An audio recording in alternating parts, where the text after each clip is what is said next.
अस्सलाम वालेकुम। आज मैं आपके साथ बात करूंगी हाई ब्लड प्रेशर वाले पेशेंट्स अपनी डेली रूटीन में ऐसी क्या गलतियां करते हैं कि जिस वजह से उनका ब्लड प्रेशर हेल्दी रेंजेस में नहीं आ पाता। तो ये जानने के लिए इस वीडियो को मुकम्मल देखें। मज़ीद ऐसी इन्फॉर्मेटिव वीडियोज़ के लिए मरहम के यूट्यूब चैनल को सब्सक्राइब करें।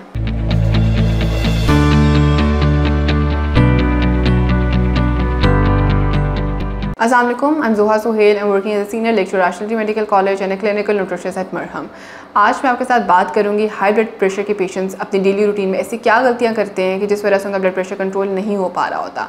उसमें सबसे पहली चीज़ जो वो गलत करते हैं वो ये है कि वो फूड लेबल्स नहीं पढ़ते। ब्लड प्रेशर के पेशेंट्स को ये तो बिल्कुल पता है कि नमक उनके लिए ठीक नहीं है, लेकिन वो ये नहीं जानते कि नमक सिर्फ नमकदानी के अलावा और चीज़ों में मौजूद होता है। हमारी बहुत सी चीज़ों के अंदर हिडन सॉल्ट एडेड होता है जिसको हमें नहीं पता होता, जैसे कि चिप्स के अंदर, बिस्किट्स के अंदर, बहुत से प्रोसेस फूड जिनको हम डब्बे वाली चीज़ें कहते हैं, वहाँ पर हमारे पास सॉल्ट अवेलेबल होता है। लेकिन हाई ब्लड प्रेशर वाले पेशेंट्स वो चीज़ नहीं पढ़ते कि हिडन सॉल्ट किन किन चीज़ों में मौजूद है। तो कोशिश करें कि अपने फूड लेबल्स, अगर आप पैकेज चीज़ ले रहे हैं तो लाजमी देखें कि उसके ऊपर कितना ज़्यादा सोडियम मौजूद है, और अगर वो आपकी रिकमेंडेड डोजेज से ज़्यादा जा रही है उसकी पर सर्विंग तो आप उस चीज़ को मत लें, और अगर वो आपके अकॉर्डिंग है तो आप उसको बाय कर लें। लेकिन ये सबसे बड़ी गलती जो यहाँ पर लोग करते हैं ब्लड प्रेशर के पेशेंट्स। नंबर 2, ब्लड प्रेशर वाले पेशेंट्स समझते हैं कि देसी घी हमारे लिए बहुत मुफीद है। बिल्कुल भी नहीं। देसी घी बेशक एक नेचुरल हमारे पास कुदरती घी है, लेकिन ये ब्लड प्रेशर के पेशेंट्स के लिए बिल्कुल भी मुफीद नहीं है। इसमें हमारे पास सैचुरेटेड फैट्स मौजूद हैं जो अगेन ब्लड प्रेशर वाले पेशेंट्स की खून की शरीयानों को ब्लॉक कर देते हैं, जिस वजह से उनका ब्लड प्रेशर स्पाइक के अंदर जाता है। तो कोशिश करें कि देसी घी का इस्तेमाल अपनी डेली रूटीन में ना करें। ये दूसरी गलती है जो हमारे पास ब्लड प्रेशर वाले पेशेंट्स करते हैं। ये समझिए कुदरती नेचुरल घी है तो हमारे लिए फ़ायदेमंद है। कोशिश करें कि अपनी डेली रूटीन में सरसों का तेल या आप कैनोला ऑयल या आप जैतून का तेल इस्तेमाल करें। ये तेल आपके लिए मुफीद है। इसके अलावा जो तीसरी गलती हमारे पास ब्लड प्रेशर वाले पेशेंट्स करते हैं वो ये है कि वो ये समझते हैं कि हमारे लिए सिर्फ नमक छोड़ देना इंपॉर्टेंट है, हम बाकी हर चीज़ खा सकते हैं।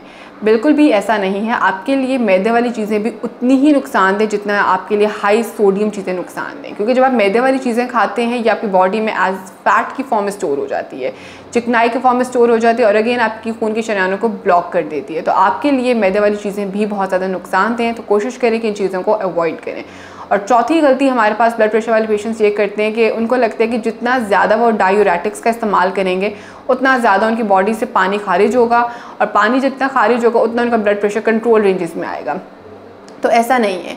बहुत ज़्यादा डायूरेटिक्स का इस्तेमाल आपके लिए बहुत ज़्यादा नुकसानदेह, क्योंकि जितना ज़्यादा डायूरेटिक्स का इस्तेमाल करेंगे, यानी कि पेशाब और अद्वियात का या पेशाब और जो नेचुरल चीज़ों का इस्तेमाल करेंगे, वो आपके लिए बहुत ज़्यादा नुकसानदेह, क्योंकि ये आपकी बॉडी को फिटीक की तरफ, लेथार्जी की तरफ लेकर जाता है, वीकनेस की तरफ लेकर जाएगा, और आप पूरा दिन अपना कोई भी काम एक्टिव तरीके से नहीं कर पाएंगे। तो कोशिश करें कि बहुत ज़्यादा डायूरेटिक्स का इस्तेमाल ना करें। जितने रिकमेंडेड हैं आपके लिए आप उतने ही इस्तेमाल करें। तो कोशिश करें कि ये 4 प्रैक्टिसेस हाई ब्लड प्रेशर वाले पेशेंट्स अपनी डेली रूटीन से निकाल दें ताकि उनके blood pressure natural good ranges में आ सकें।